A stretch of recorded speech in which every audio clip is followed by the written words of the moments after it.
important point is for us to be patient. Bear a lot of patience.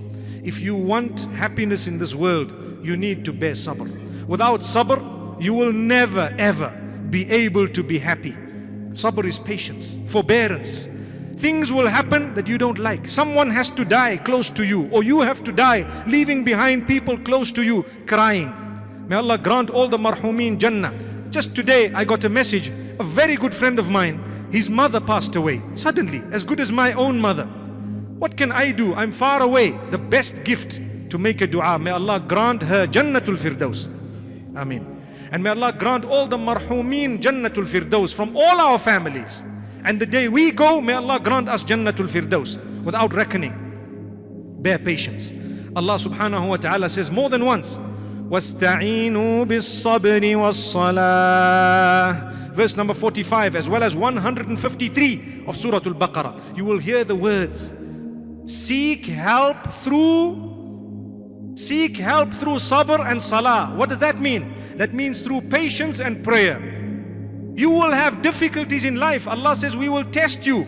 We will test you. Negative things will happen to you, but they will all be perceived as good and positive through two things: patience and prayer. Keep on praying to Allah. Keep on bearing patience. Don't lose hope. Never ever lose hope in the mercy of Allah subhanahu wa ta'ala. Look at what happened to those who lost hope, or to those who did not bear patience. Do you know the children of Yaqub alayhi salatu wassalam, or those who are known as the followers of Musa alayhi salatu wassalam, the people of the book? Allah makes mention of a story in Surah Al-Baqarah in verse number 61. Allah says, وَإِذْ قُلْتُمْ يَا مُوسَى لَن نَّصْبِرَ عَلَى طَعَامٍ وَاحِدٍ.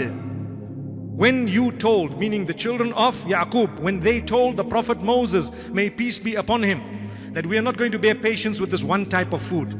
Listen carefully, it's a very important point.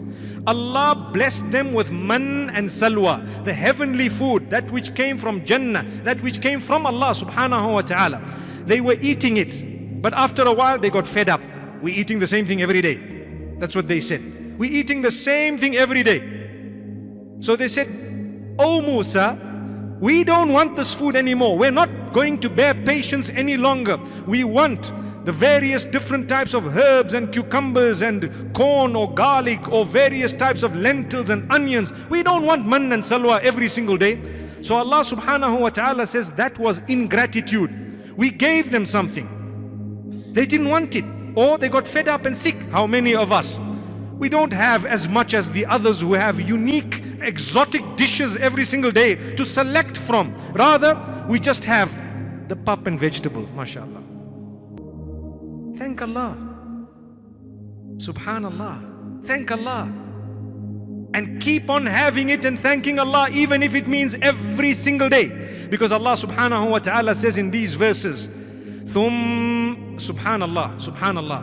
Allah subhanahu wa ta'ala says, أَتَسْتَبْدِلُونَ الَّذِي هُوَ أَدْنَى بِالَّذِي هُوَ خَيْرٌ. Are you trying to change that which is better for that which is not even better, that which is okay? You want to change something which is better. Allah has given it to you. He knows it's good for you. I want to pause for a moment. Do you know the people who have high cholesterol, high sugar, high this and high that? Do you know a lot of the times it's those who are wealthy who are eating all the different types of food.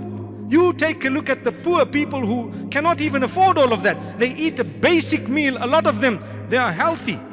They work hard, subhanallah. And they don't have all those struggles. This is not a rule, but I'm saying it's an observation. May Allah subhanahu wa ta'ala grant us an understanding. My brothers and sisters, Allah subhanahu wa ta'ala makes mention of something very interesting. I will close with it inshallah. Allah says, those people who were not patient with that food that we bestowed upon them, we converted them, or we inflicted upon them humiliation and poverty. Why?